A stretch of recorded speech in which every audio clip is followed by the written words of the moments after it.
అని వ్యక్తిత్వం ఉంది. కొంపలు ముంచి తమాషాలు చేస్తాడు. కొంపలు ముంచి ఇవాళ నువ్వు చేసినటువంటి దారుణాలు, అకృత్యాలు ఇవాళ కళ్ళలో కనబడుతుంటే బాబా ఈ ప్రభుత్వం చేత కాదు.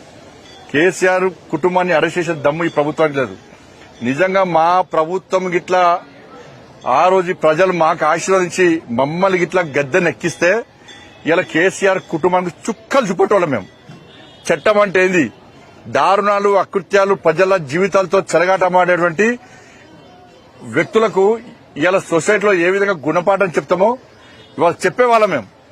ఇలా మేము చెప్పేవాళ్ళం. ఈ ప్రభుత్వం మీద ఇప్పుడు నమ్మకం లేదు. నెక్స్ట్ వచ్చేది మాయ ప్రభుత్వం. ఇలా పక్కా కేసీఆర్ కుటుంబాన్ని వదిలిపెట్టే ప్రసక్తి లేదనే విషయాన్ని స్పష్టం చేస్తున్నాడు. ఈ ముఖ్యమంత్రికి చాత కాదు, ఈ ముఖ్యమంత్రికి దమ్ము లేదు, ఈ ముఖ్యమంత్రి కేసీఆర్ కుటుంబాన్ని అరెస్ట్ చేసే ఆలోచన లేదు. కాంప్రమైజ్ పాలిటిక్స్ చేస్తున్నారు వీళ్ళు.